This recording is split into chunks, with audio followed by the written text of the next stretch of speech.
একজন বীর মুক্তিযোদ্ধার অসহায়ত্ব।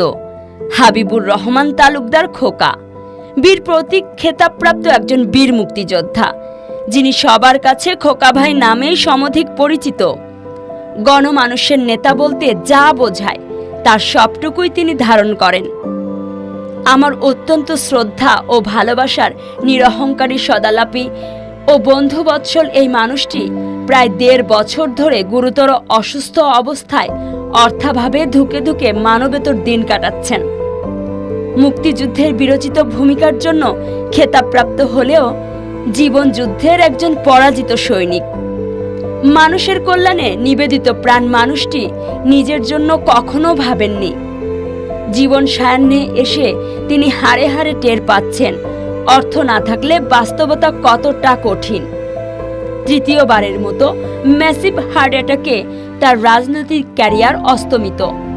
ডান পাশটা পুরোটাই প্যারালাইজড, বলতে গেলে এখন অচল।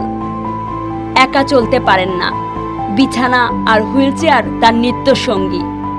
সহধর্মিনী নেই বহু বছর, নেই পুত্র সন্তানও। নিঃসঙ্গ জীবনে একমাত্র কন্যা উর্মির সার্বক্ষণিক তত্ত্বাবধানে জীবন চলছে শরীরের সাথে যুদ্ধ করে। বঙ্গবন্ধু শেখ মুজিব মেডিকেল বিশ্ববিদ্যালয়ে ভর্তি অবস্থা আমাকে ফোন করে দেখতে যেতে বলেছিলেন, যেতে পারিনি।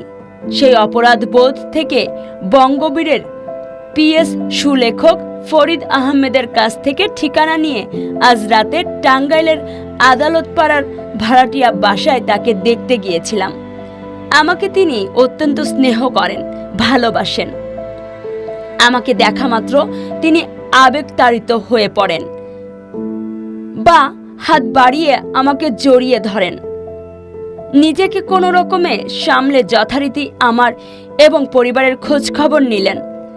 রাজনীতিক সহ বহু মানুষের সাথেই পরিচয়, সখ্যতা ও জানাশোনার সুযোগ হয়েছে, কিন্তু খোকা ভাইয়ের মতো এমন শিশুসুলভ সাদাসিধা জীবনযাপনে অভ্যস্ত খুব কম মানুষই চোখে পড়েছে। বিশাল হৃদয়ের খোকা ভাইয়ের দিন কাটছে এখন ছোট্ট একটা কক্ষে শুয়ে বসে। বীর মুক্তিযোদ্ধা হাবিবুর রহমানের এমন অসহায়ত্ব ও দুরবস্থা দেখে বিশ্বাস করতেও কষ্ট হচ্ছিল। বঙ্গবন্ধুর আদর্শের সৈনিক প্রিয় খোকা ভাই তার অসহায়ত্বের কথা বলতে গিয়ে ডুকরে কেঁদে ওঠেন। জানালেন, বঙ্গবীরের সহায়তায় কোনো রকমে বেঁচে আছি। আমার এই দুরবস্থায় তিনি দেবতার মতো পাশে দাঁড়িয়েছেন। বঙ্গবীর আমাকে খুব পছন্দ করেন, ভালোবাসেন বলেও জানালেন। তাই আমি যেন বঙ্গবীরের বাবার মৃত্যুবার্ষিকীর অনুষ্ঠানে অংশ নেই। প্রিয় নেতা খোকা ভাইয়ের জন্য সবার কাছে দোয়া চাই। আল্লাহ তাকে শারীরিক সুস্থতা ও নেক হায়াত দান করুন।